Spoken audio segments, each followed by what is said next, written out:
Hello rail fans, this is L&M Productions coming at you with another video. It has been a long time since I've done an update video and I think we are well overdue for one.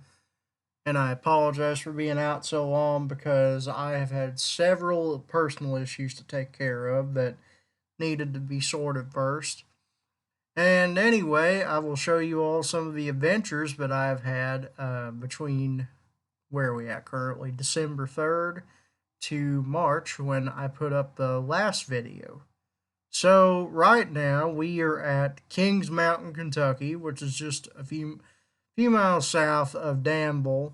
It's probably about I'd say about by bird flies 10 to 20 miles south, and it is the largest grade, well, one of the largest grades on the C&O and TP main line of Norfolk Southern. Here we are looking at the overpass bridge, looking to the north through what's referred to as the Rat Hole by Norfolk Southern. And off to the left here, you can see the right of way to what used to be the old tunnel. Here's a really good shot of it. That is the right of way right there. It is what was right next to the creek, so it probably would have been right in this area over here. It was bypassed in the 50s or 60s by the Southern. It was, I believe, it was the 1950s. It was bypassed by the Southern Railway, and they made this huge cut, which is seen here today. Let me see here. I do believe that we saw a few trains here, so let me see if I can find those. Oh. So here's a train coming by. This looks to be a southbound mixed freight that has a Norfolk Southern GE in the lead. I know, shocker.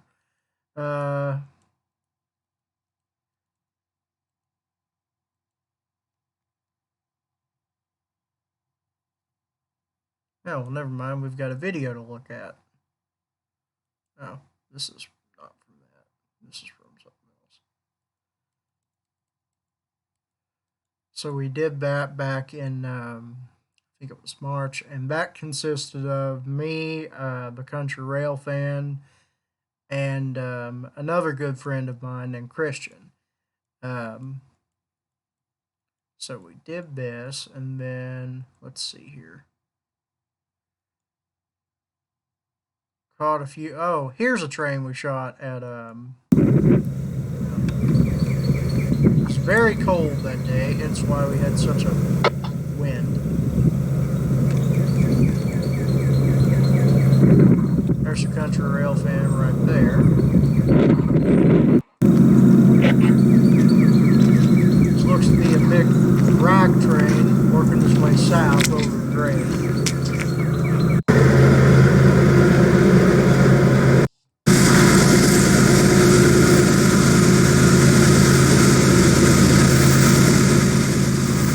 You can really hear those Gevos or these G's growling hard up this hill. The leader's a Gevo. Oh, they're both Gevos.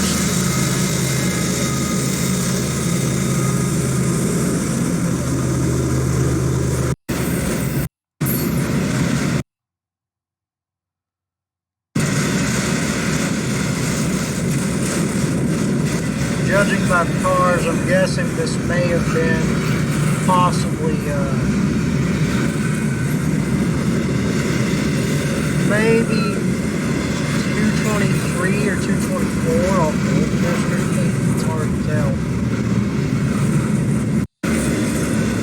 Oh no, he's got trailers. He's a different trailer.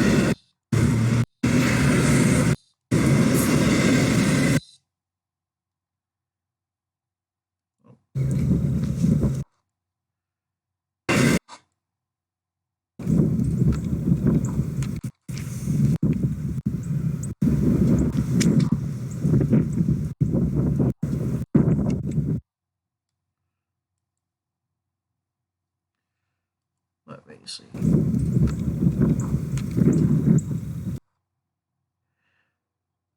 I'm getting way ahead of myself. Okay, so now we're going up here.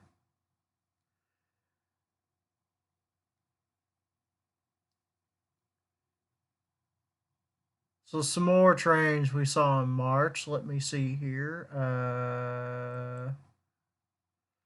This was at Faulkner, also on the main line. This was Mixed Freight 376, making his way north off the Louisville District.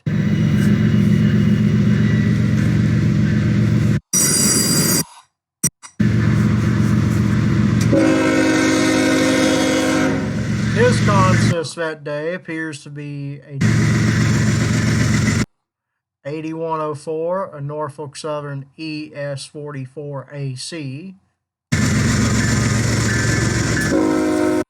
Norfolk Southern 1040, an EMD SD70 ACE, and Norfolk Southern 7711, which is a General Electric ES44 DC, although it was built as an ES40 DC. It was upgraded to 44,000 horsepower back in, I think it was maybe 2014 or 15, when all the GEVOs that were 4,000 horse were bumped up to 4,400.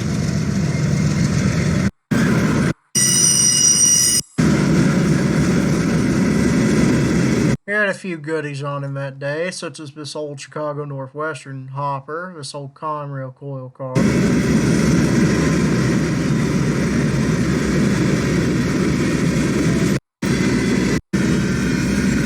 some bear tables,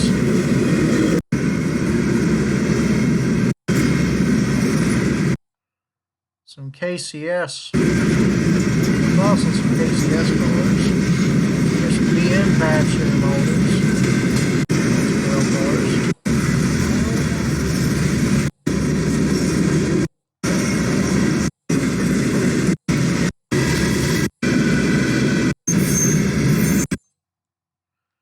Okay, let's see here. What else have I seen?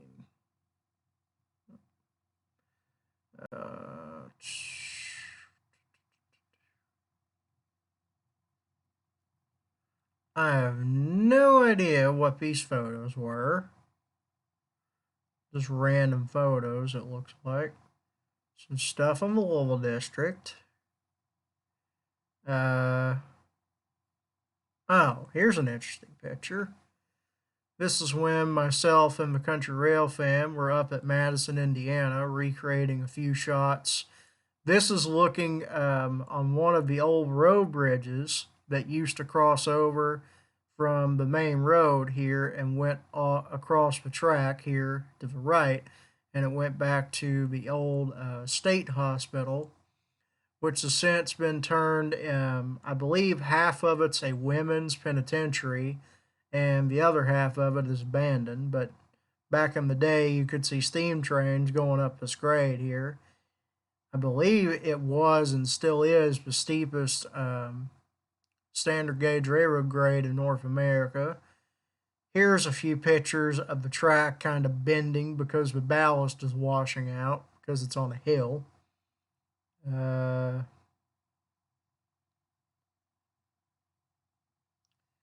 Here was an interesting picture. We were going up a grade on hike back when you could still go up and hike this grade by foot.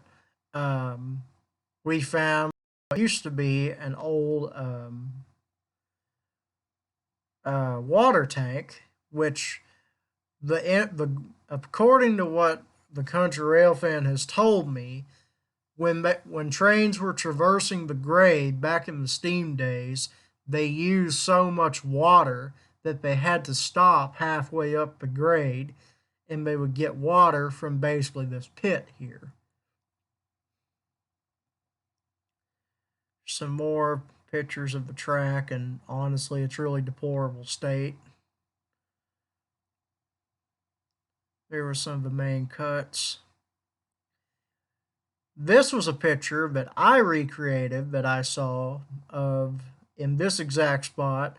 There was a duo of Penn Central SD9s back when this was still being ran by the Penn Central in its final days. And it was a picture of the two SD9s sitting right here and a train back behind them.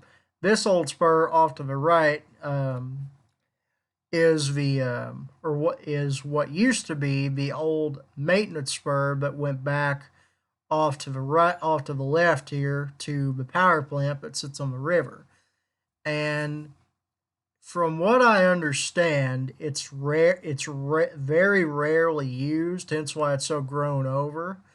Um, and the last time it was used, I think, was in the mid 1990s, because the Madison Railroad, which is what this line, after the Penn Central took over, from 1968 all the way until Penn Central's end, I think in 1976, I'm pretty sure, went with no maintenance. So the track was absolutely in deplorable condition, to put it at best. Um, and Conrail, I think, owned the line for, I think, roughly 3 to 4 months before it was Conrail determined that if the line was not bought or resold in a certain amount of time, it would be abandoned and everything would be ripped up. And thankfully, the town of Madison, which is where the track ran to, it ran from, I think it, I want to say it ran to Columbus, Indiana, where it connected with another main line. I'm pretty sure it also crossed the Baltimore and Ohio St. Louis main line from Cincinnati to St. Louis, North Vernon. But anyways, Conrail immediately sold the line to the City of Madison Port Authority, or CMPA, and out of that they formed the Madison Railroad. And the Madison Railroad mainly deals in car storage, although they have a few active customers on the line. They have a customer at Madison, Reese, or not Meese, I'm sorry. It's a plastics customer that, according to what I understand, gets as needed service, and I think it gets one or two hoppers put in it, but it's very random on when it runs because it's as needed. There's another customer, I think, at North Vernon. I could be wrong about the name, but Hollick's Poly, I'm pretty sure, which is another. I think they're a plastics customer, and they get switched daily. Um, I think possibly at North Vernon there might be a scrap dealer that they switch, but I could be wrong there.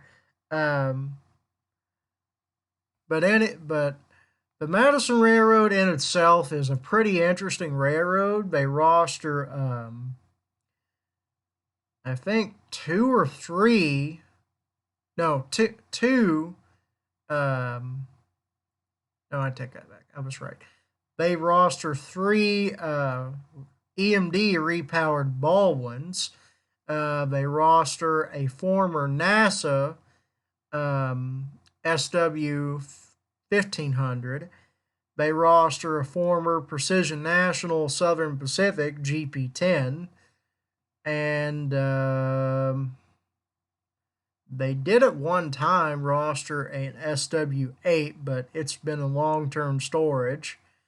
They also have several coaches, one of which is a Pennsylvania Railroad Pullman coach, which has been fully restored to pretty much its as delivered appearance with a few modifications.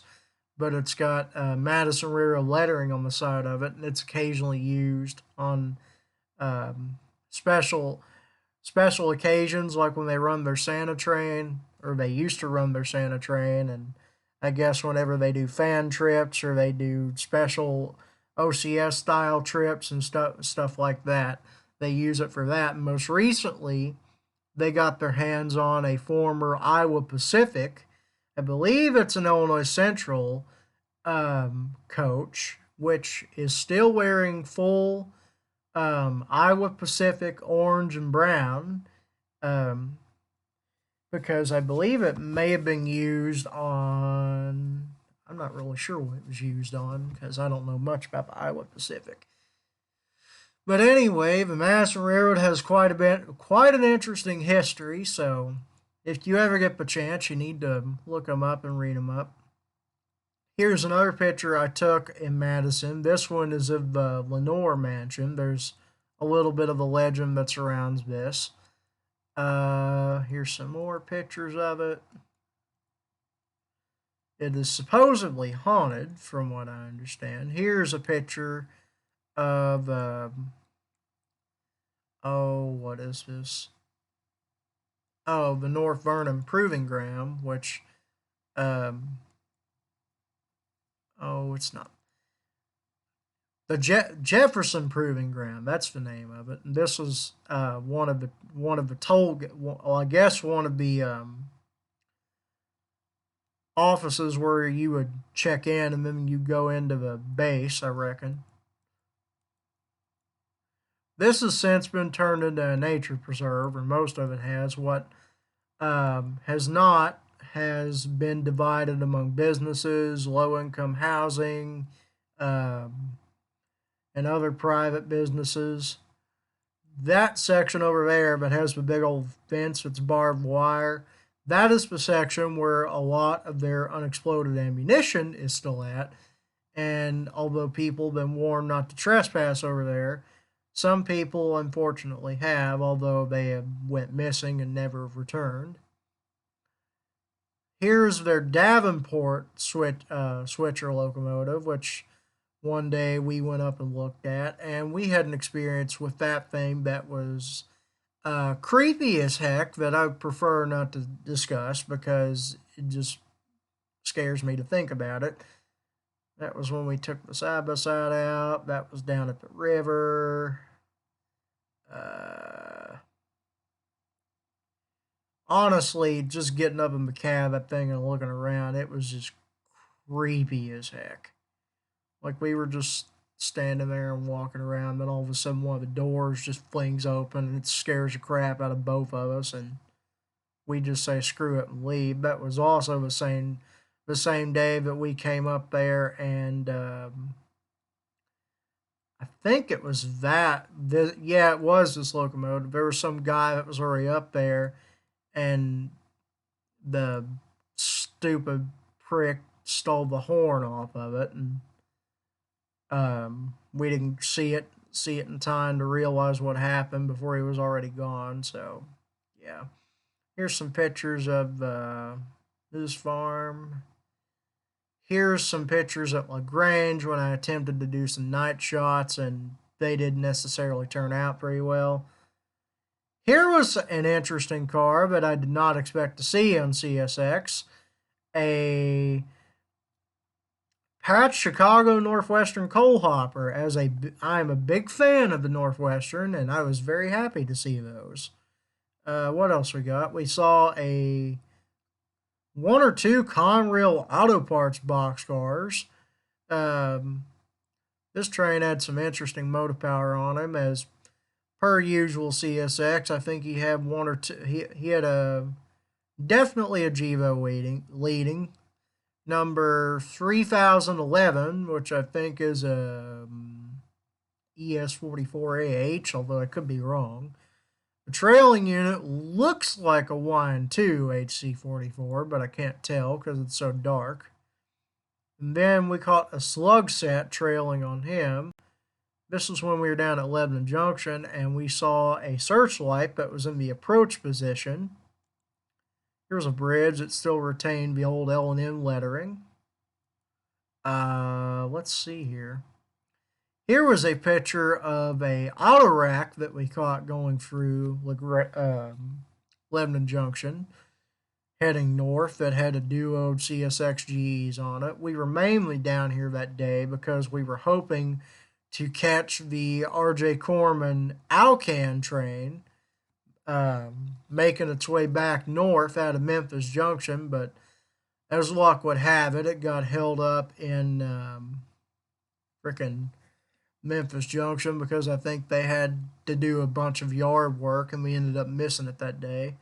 We saw a CSX freight that came through before the auto rack, and he had two CSX 86-foot auto parts boxcars, which I'm guessing are occasionally used to move bulk automotive parts down to the Ford Louisville plant, either out of Detroit or other points in the South. Here was a Family Lines system caboose, a transfer caboose, that was on display at Lebanon Junction. What else? There was an old Mechanical Bell crossing. So honestly, this caboose has been restored in very good condition. Then when we were passing through, I forget what the name of this town was, we came across an old L&N caboose that it was, as you can see, it was in very rough condition, number 1394. And over there, I don't know if you can see it very well, there's another caboose, which might be a Chicago Northwestern caboose, but I really don't know. I'm very intrigued by those two cabooses. What else did we see here? Oh. Here was one of the yard jobs down at Osborne Yard with GP40-2 6935 and CSX's YM3B shoving down deep into Osborne Yard, probably to do some flat switching. We also caught something rare. Where was it? That's a Gevo.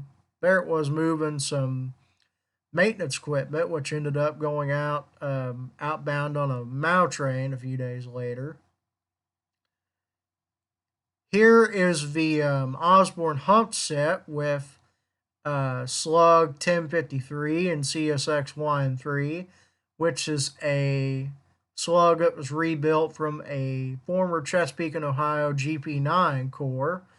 And then we have CSX 2413, which, as seen by the low nose light and the plated over high headlight, is of an L&N heritage. It was built as an L&N unit, also YM3.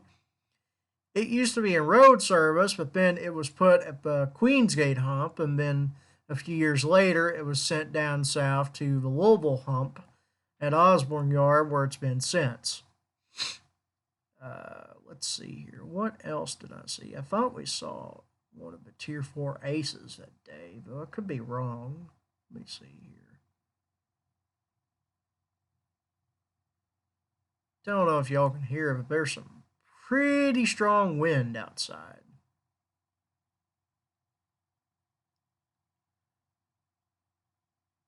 There's some Jeeps just sitting up by the yard office, which is where we were, just screwing around, taking photographs. There was an intermodal train which pulled into the yard. I believe it may have been I-140, but I could be wrong. I don't really know my CSX symbols that well. More or less LCL/mainline sub series. So if anyone knows or sees that I'm wrong by what I'm describing, please just let me know. Here was another interesting car we found when we were over at the yard, a patched Burlington Northern 60-foot wood chip hopper, which appears to have a load in it, probably some wood chips. It's been patched for Midwest Car Leasing, or MWCX.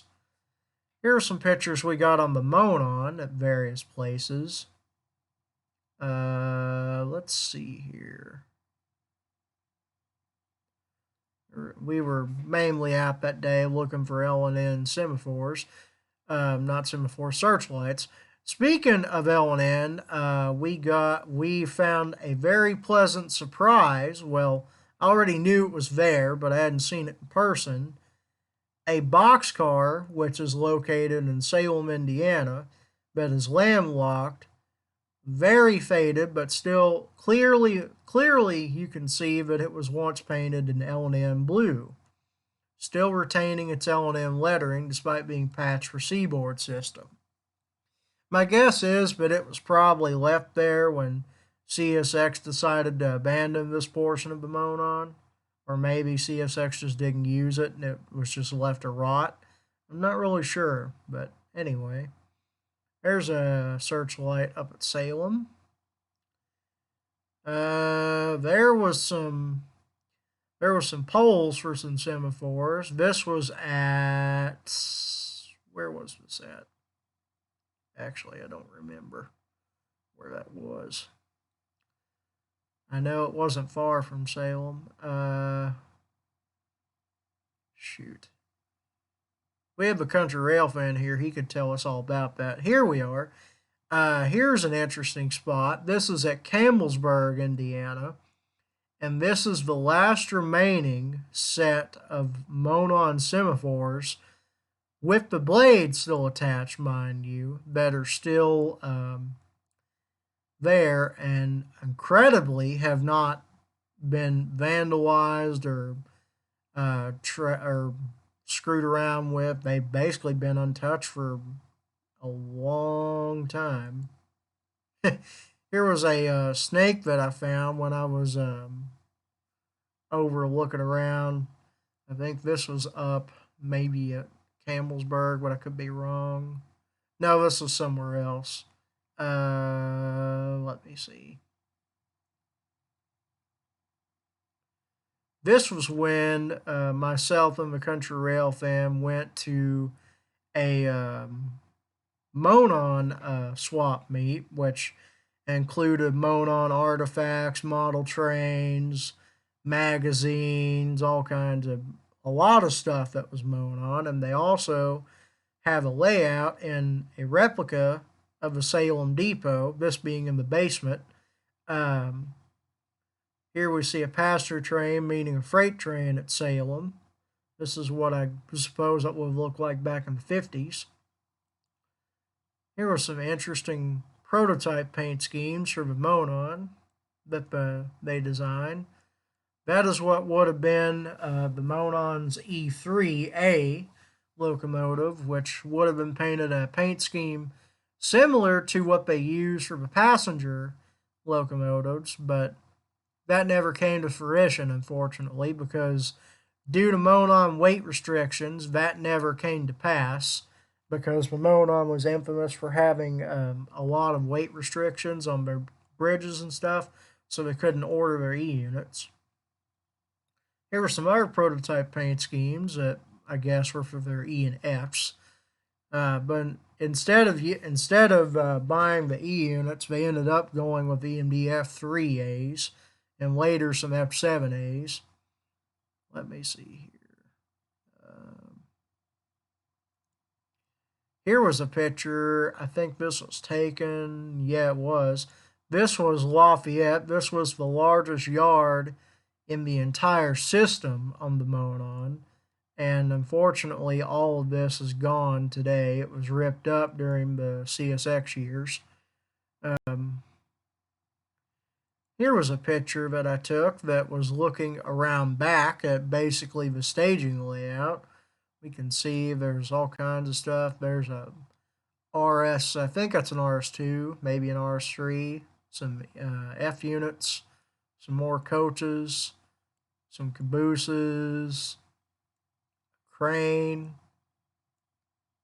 I think that's a fair bit. Well, no, that's an Alco. That might be a Century Series. Yeah, this probably is a yard, or it's supposed to be a yard. I don't know which it would be. There was some very old vintage Lionel. These might be Lionel. Yeah, these are Lionel. Those are some F3s, which are in their as delivered appearance. Because originally they would have been painted with the Hoosier line on the side, but were later simplified to just Monon. Here's another interesting locomotive. This is an EMD BL2, basically the father of what would become the GP7 and the GP9. Basically, what you're looking at here is a GP7, which has a body of an F unit with a little bit of a nose.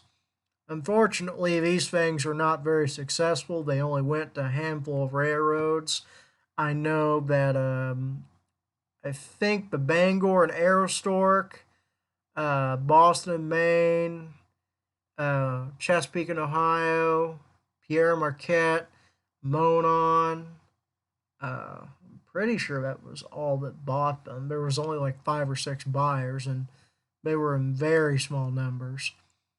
Here was a BL2 number 34, which is a sister to the only preserved Monon diesel number 32, which is also a BL2. This is at Franklin, Indiana, sometime in the 40s, judging by what this photo says. Let's see here.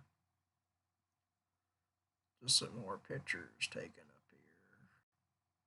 There's some pictures I attempted to take. Let's see here. What do we got?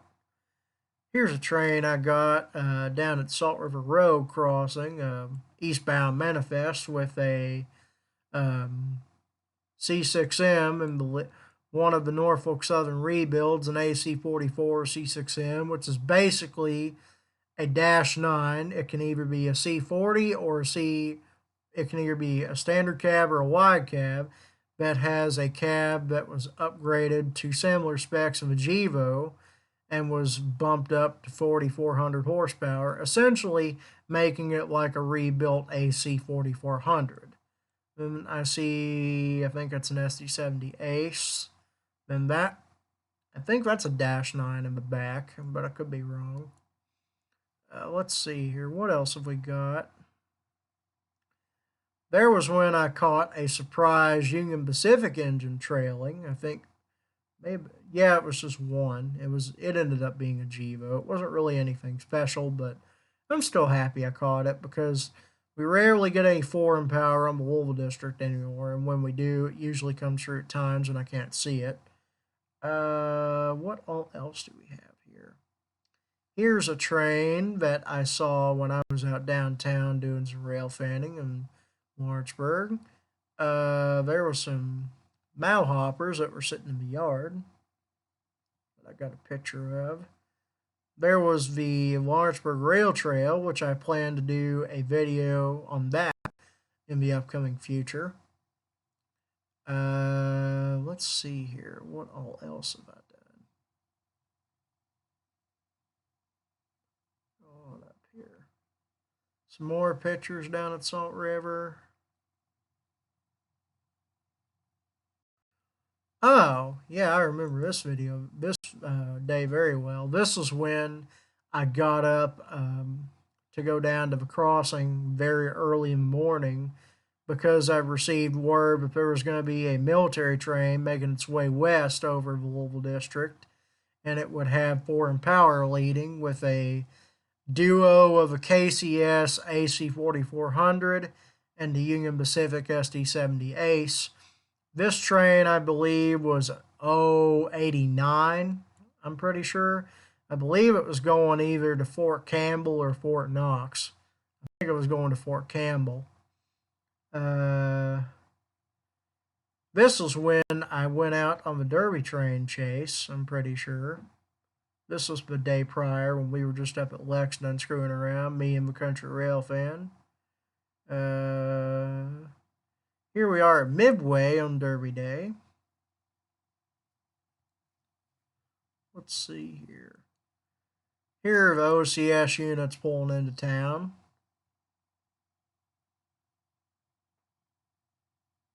Come on, computer. Come on, load. And painted in their fresh B&O blue inspired scheme, which honestly I have to say doesn't look bad on them.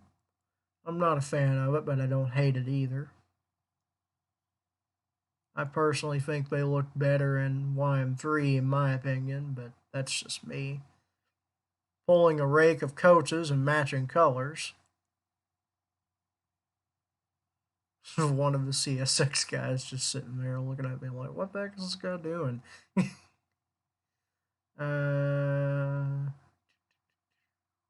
see here.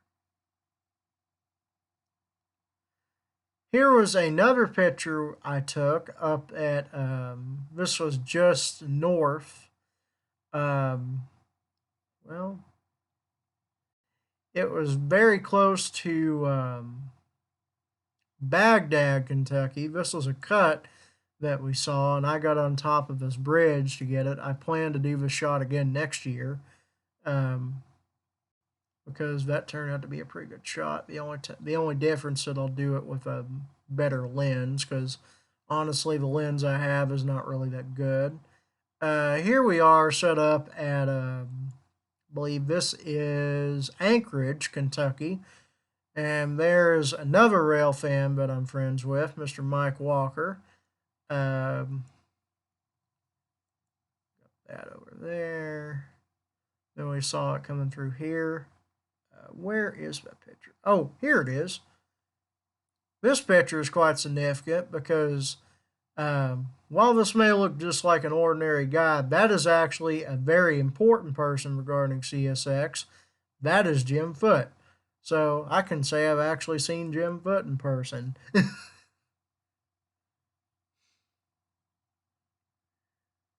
There was another duo of GEs in the yard, a pair of AC 4400s.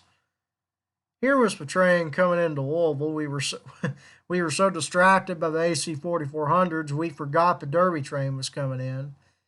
But anyway, I got some pictures of it, and we got to see it come in. So, let's see here. Oh, here we go. This is the same day I caught another interesting surprise in Louisville, one of CSX's 16 EMD ST70AHs, which were intended for use in the Bone Valley, but have since been spread out all over the system. This one was wearing YM3B, which is what it was delivered in. This one is number 8906, making it the sixth unit of the 16 built for CSX. Every once in a while you'll see them pop up somewhere, but it's kind of rare. So then after we got done with the Derby train, I think we went down to Danville and did some rail fanning, just because why not? We caught a train working up at DV Tower. Here was all the video I got. Oh, that was a few days later. Here we were at High Ridge, which I was up there for a family reunion that I do every summer. And I like going up there because while everyone else is doing their own thing and talking and eating and all that, I can just stand there and watch trains go by all day, which is fine with me. I ended up seeing several that day with, let's see here. First one was an intermodal with a trio of G's leading, two C6Ms numbered 4299, 4289, 4157, and 8062, which is a ES44 DC in the middle. Let's see here. I think I also caught a BNSF unit that day. There was my uncle's Mustang. There was the caboose, which is preserved at the park. There was some guy driving a Shelby Cobra that I got some pictures of, which are kind of rare. Where was that engine? Oh, here it is. So here was another train I shot on the bridge that was going south. His lead engine was a very rare BNSF ES44 DC in the H2 paint scheme, which not many of them were delivered in that paint scheme. Most were delivered in H3, although a handful of them were delivered in the H2 scheme as seen there. I think it may have been, he may have had a mid DPU that was on warp on it. I'm trying to find it here. Oh, no, it wasn't. There was I'm pretty sure that's a -9. Come on. Yeah, there we go. 4039, which is also an H2 unit. This one is painted, I believe it is a C44-9W, although it might be an AC 4400 because apparently BNSF roster those, which I did not know they do. So, yeah. Even the experts are always learning something new. Let's see here. Skip over that because it's family photos. I guess I didn't realize I was in that picture. Let's see here. What else can I find? Here was when I caught a few trains after I left in, oh, what was the name of that town? Shoot. Dang it, now I can't remember. Wilmore, that's it, Wilmore, which was just down the track from where I was at. Really going north from High Bridge. I got to see a meet up at Wilmore of, I think, a coil train and a freight.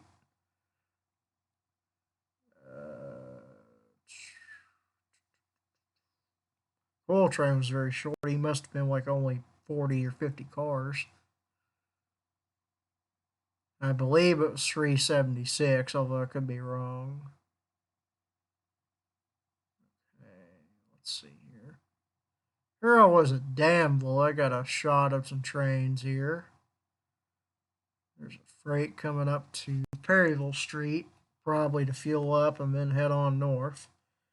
He didn't have anything too particularly special that day. Keep on going up here.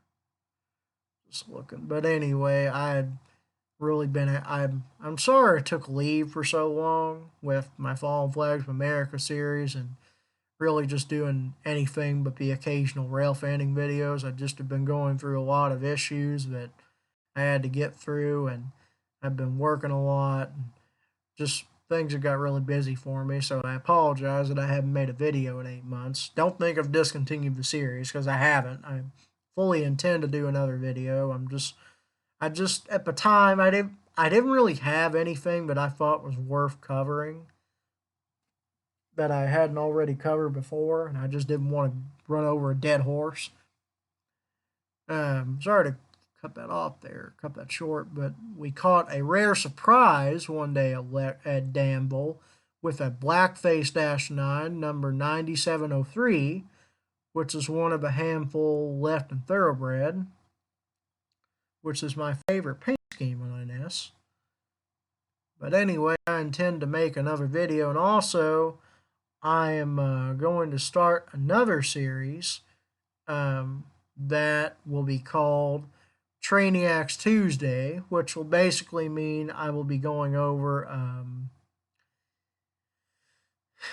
some of my Trainiacs railroads as well as some of my Trainiacs creations, and some of them will be real, some will be fictional, and just overall some stuff. And I'll probably do 1 or 2 episodes, and then if you guys like it enough and comment on it, then I'll do some more, and if not, well, then alrighty then.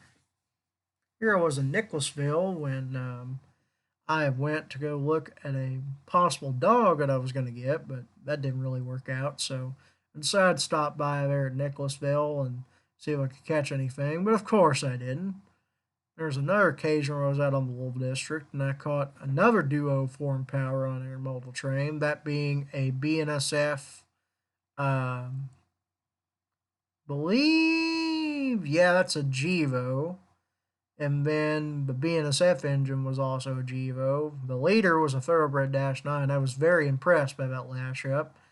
As Thoroughbreds are harder and harder to get on NS as months go on, since they're gradually being rebuilt. Let me see here. Here were some more pictures I got down at Salt River, which is one of my favorite spots to get pictures of. Here was when I caught 376 one day when he was rolling through town. I received word that he was going to have the Erie Lackawanna leading on him that day, which was, well, the Lackawanna Heritage Unit, number 1074, which was a Heritage Unit I hadn't seen yet. So I went out and bagged him, and Got to hang out with another rail fan that I still talk to at the time. Well, maybe he wasn't there that day. I don't know. Anyway, here was some pictures I took up at the yard in, where was that? That was in Worthville.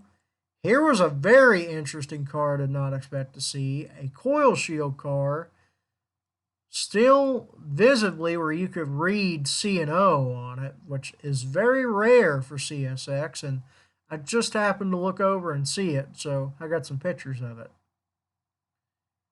Let's see here. Here was when we were down on our way to Lebanon Junction for another railfan trip, and we caught an intermodal tied down near Bardstown Junction, where the mainline sub connects to the R.J. Corman's Bardstown branch. I believe that was the same. Well, we all.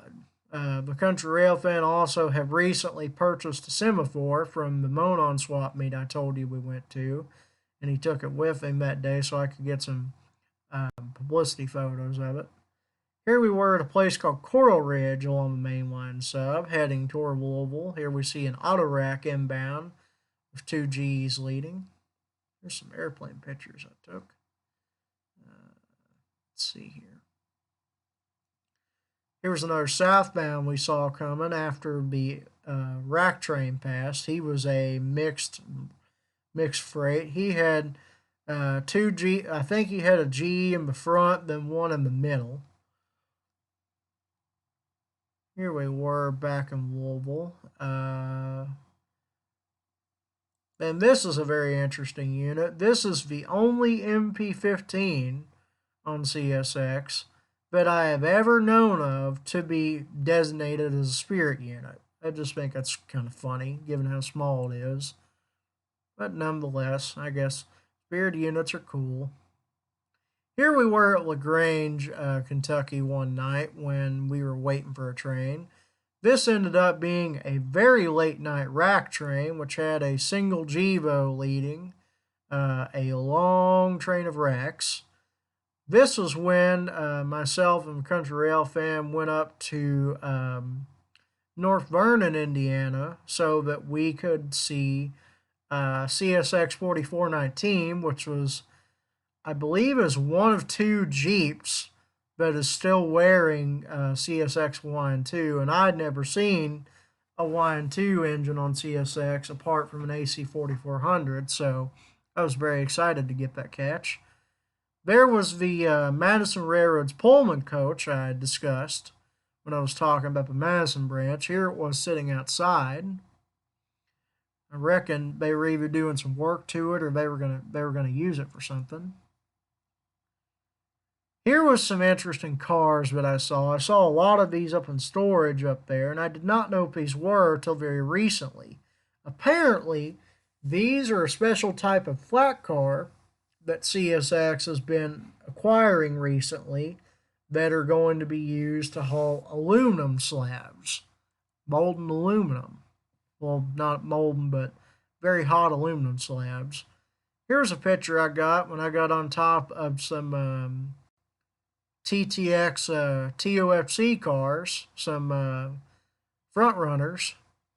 Although, unfortunately, I got my pants very dirty in the process getting off that car, so I had a hard time getting those washed.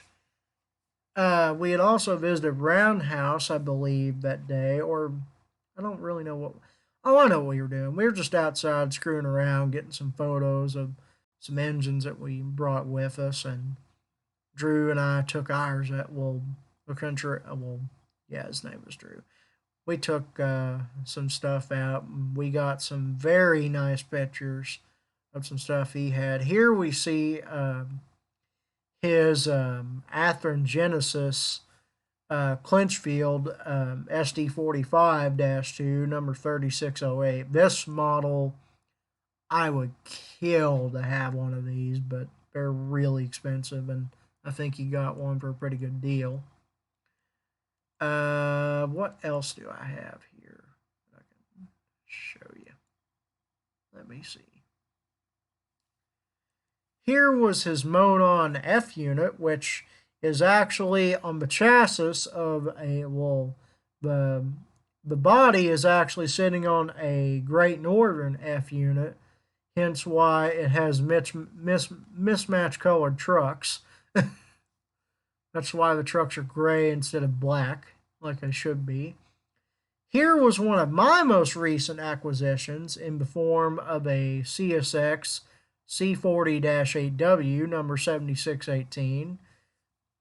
I got this thing at Roundhouse for a pretty good bargain, which is a train shop down in Louisville that both of us go to sometimes. And it said that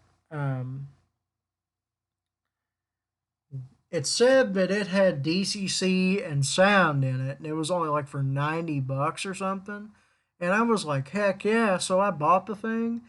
I get the thing home, and it turns out it's DCC equipped, and it does not have sound on it. And I was very angry by a bad deal. What was worse is that I've recently discovered that for whatever reason, it's not really a good runner. So one day when I'm back at Roundhouse, I may take it with me, and if they have one, I'll trade it for a SD70 Mac in CSX. Here's another engine that the Country Rail Fan has on our his made-up fictional railroad that I created called the Nostalgia Central Railroad. This is a CSX C40-8, number 7587. I actually have a picture of the real engine when it was photographed at Corbin, brand new, seen here in YM1. Here was another engine he had. I believe this is I think it's an Atlas. It may be a Bachmann, I'm not sure. But it's an older unit. This one is a GP30M, number 4207, which is one of a handful that received the CSX 1 and 2 scheme. Most were either patched for chassis or they were painted in blue stealth or gray stealth paint schemes. Here's another picture we took of his L&N GP38-2, number 4059. What else have I got? There's another picture he had here. Oh, here's another L&N locomotive he had, RS2. I think this is an RS1 maybe. I know it's either an RS1 or an RS3, number 102, which this engine in real life actually ran down the old road a lot, which is now leased out to R.J. Corman on long term, although it is possible that CSX may reacquire the line because I've heard rumors recently circulating around on Facebook that they may be looking at running stuff over it again, which a lot of local rail fans, including myself, are very excited for that prospect. Here is his GP7, number 4038, painted in the L&N cream, red, and black, which they were delivered in, or they were delivered in all black. This unit, I'm pretty sure, I don't really know what happened to it in real life. This unit, unfortunately, does not run due to mechanical problems, and it needs to be serviced at Roundhouse. This is another locomotive we got when we were at Monon Swap Meet. It was I think maybe an Atlas? I'm not really sure what brand it is. But it's a Monon J4 class 282 Mikado, number 552. Unfortunately, I believe that engine was scrapped in real life, but in this timeline it was preserved, thankfully, because it was bought by the Monon Technical Railroad and Historical Society. So, there we go. Or maybe it was donated to a local park with the Monon. I'm not really sure how it was preserved, but thankfully it was. Here was a train I saw at Waddy on the Louisville District with a trio of fairly good locomotives. He had a Gevo leading, a Thoroughbred -9, and an SD70 ACC trailing third, which are kind of rare to see on the southern part of NS. So I'm always excited when I see them. Plus, they're one of my favorite NS rebuilds. Um, Here we saw a really rare car, a patched D&H hopper, which I have only seen, I think, one or two of in my entire 20 years of rail fanning. So they are really rare to spot. I was very excited when I saw that. A Southern 2-bay ballast hopper. Let's see here. Just random photos. I'm not really sure where they came from. Over in Waddy when I was out on another trip.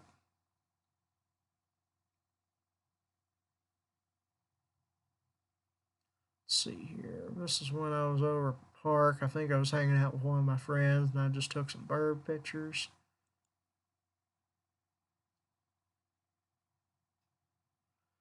It'll load. Here's a picture I think I got. I'm pretty sure that's a cat. That might be a cowbird, but I could be wrong. I'm not really sure what that bird is. Oh, wait, I know what it was. It was a red-winged blackbird. There were some ducks sitting up by the track. Here it was. Here I was downtown getting a few different pictures before I went back home.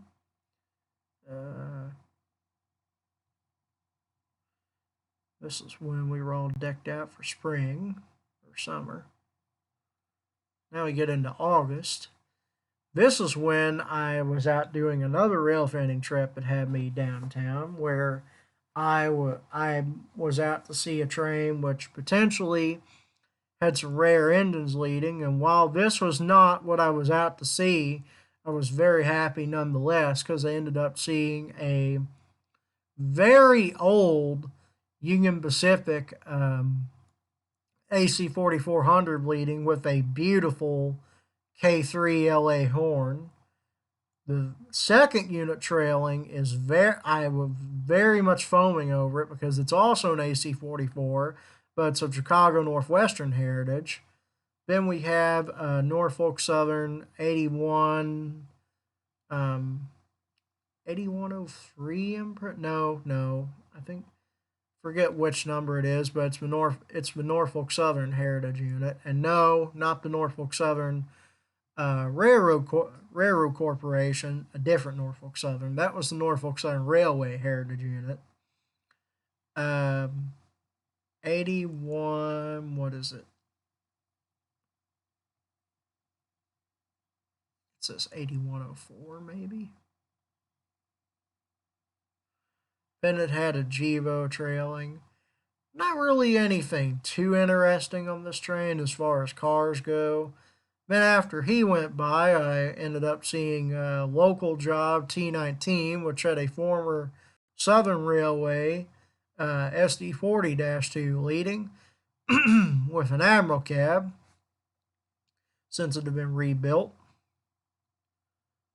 Here's some various videos I got in August. Here we were, I think this is a Nicholasville maybe, that might have been a Control Point Corman. Bleh.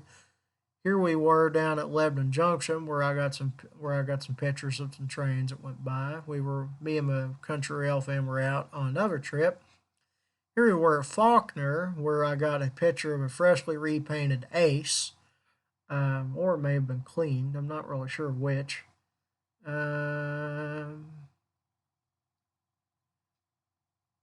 And there's another train we saw at Danville that had a Union Pacific Ace.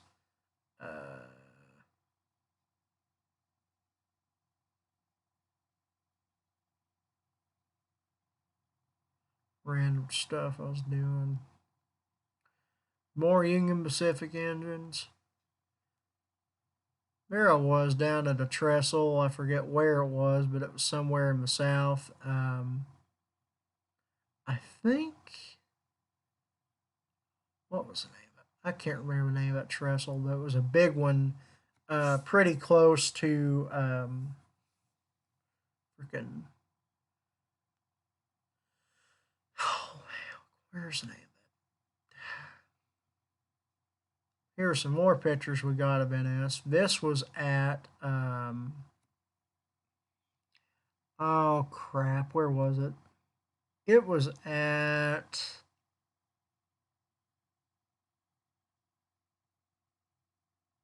Shoot, I can't remember.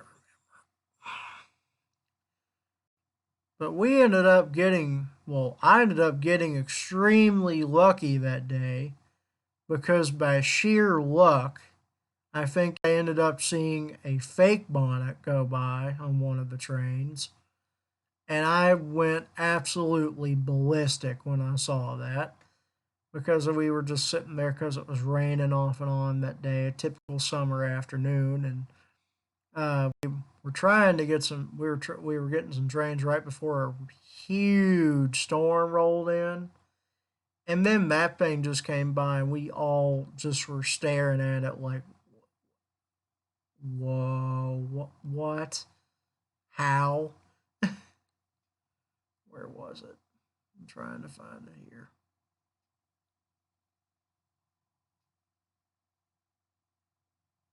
It didn't really turn out to be a great shot, but oh, here it is. Let me see if I can go over one.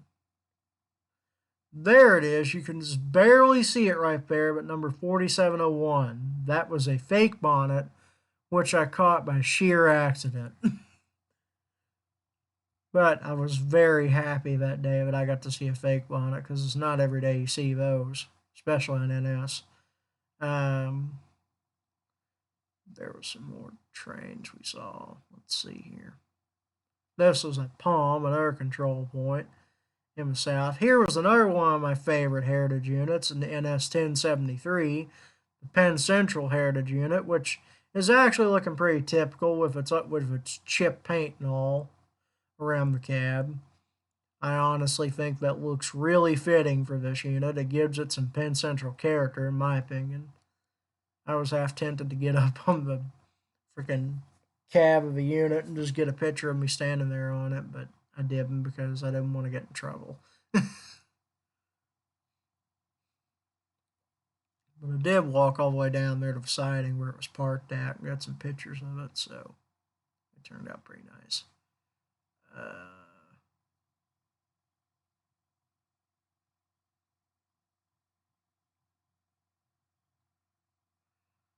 Go on up here.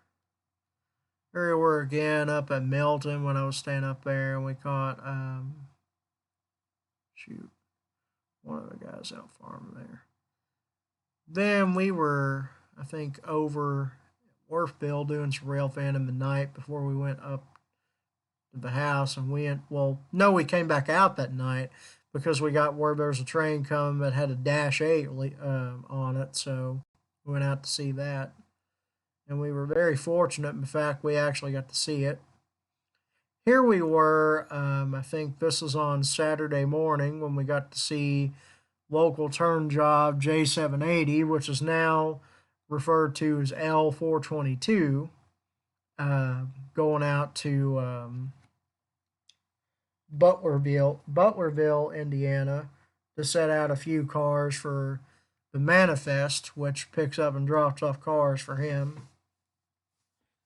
I had my brightness up really bad that day, and I did not know why I decided to do that. So we're just going to skip most of those photos. Here's a train we saw when we were out on the L&I Railroad, Louisville, Indiana, when we went up to another railroad show. This one was at Franklin, Indiana. There are some more cars on the Madison Railroad I saw. Here was the SW8 that was in storage. Apparently, it's awaiting sale, and they're going to sell it soon, or they're trying to sell it. I believe it is a possibly Milwaukee Road heritage, but I could be wrong. Anyway, here was when we went out to Morgantown, Indiana to see INRD Manifest Shaw, which is a daily manifest that runs from Senate Avenue Yard in Indianapolis down to Jasonville, Indiana, and back.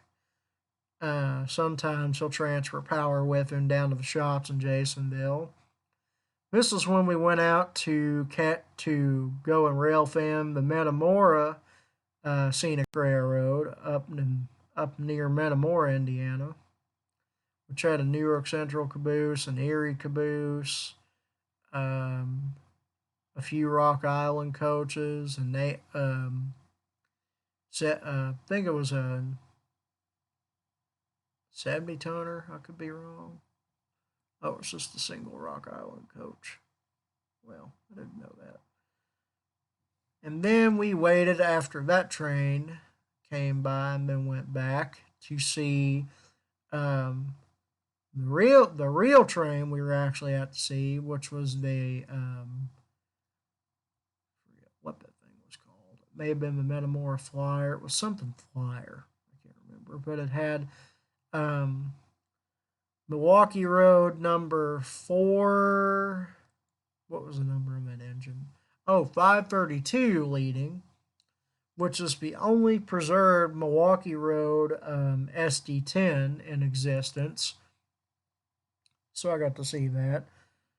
It's basically a 6-axle version of the GP10, GP8, and Jeep 9 rebuilds and all that. It's a 6-axle version of that the Milwaukee Road did, I think, for some of their, may have been SD18s they rebuilt. I'm not really sure what it was precisely that they rebuilt, but yeah, it was a custom rebuild done by Milwaukee Road, so I wanted to see it just so I could say I've seen one. So if we keep going on up here through September, we went up to their yard and looked around up in Metamora itself. And I was not disappointed by all the things I saw. We saw a B&O signal, a diamond tower, caboose, wooden boxcar, flat car, reefer car, early steel boxcar, early hoppers, a tip car, a steam engine, uh, C&O caboose, one of their other cabooses, or Whitewater River Valley caboose. Oh, Whitewater Valley Scenic Railroad is what I meant. Not the Metamora Railroad, whatever it was I said. A nickel plate caboose, B&O caboose, and C&O yellow. I think it's an Alco. It might be a Lima Hamilton engine. I don't know which. Some old coaches, another Alco,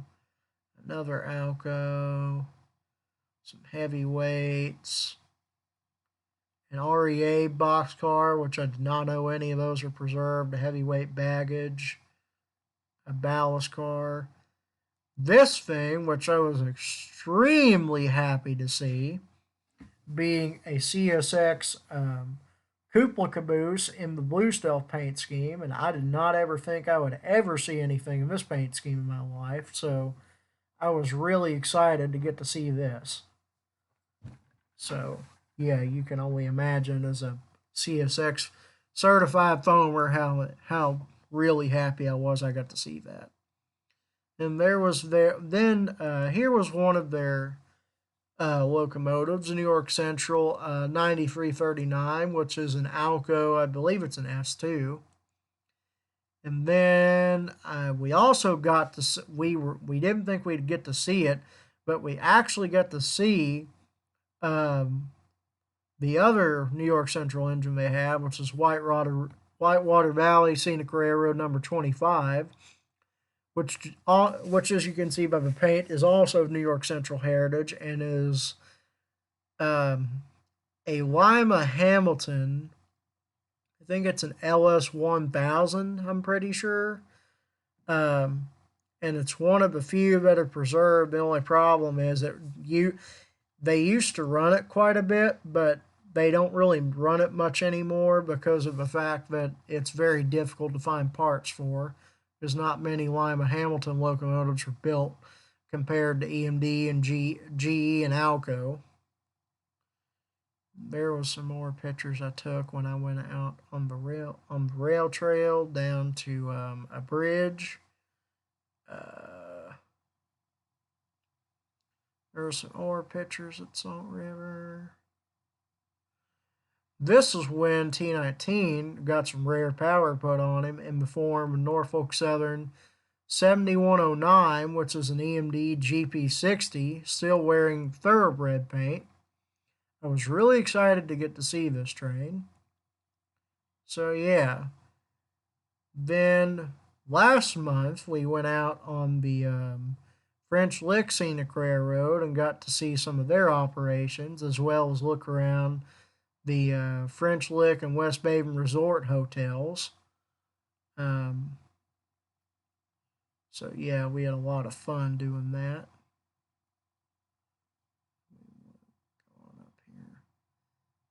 Here we were again at Danville. This was on my most recent rail fanning trip, and I got to see a brand new AC44 C6M number 4605. I think it was moving an SD70 ACC onto its train. This was 50G, a southbound grain train. And I was out rail fanning with two other rail fans I know, William and Richie Doom, and got to do some rail fanning at Danville, and that ended up being a pretty nice trip. So yeah, that's everything I've done up until now. So, shoot, what was that I was going to do? But anyway, we will have some new videos coming up very soon in the near future. So stay tuned for some new videos. I believe possibly it might be next week. I'm pretty sure we'll have something coming out for Fallen Flags of America. I believe, what am I supposed to be discussing? I believe we'll be discussing some updated events on the for sales district of the Southern Railway. Or if I don't do that video, I may talk about a recent acquisition made by the Illinois Railroad Museum, or IRM, that happened last month. So I guess until we see each other somewhere out there in the high iron, this is L&M Productions, over and out.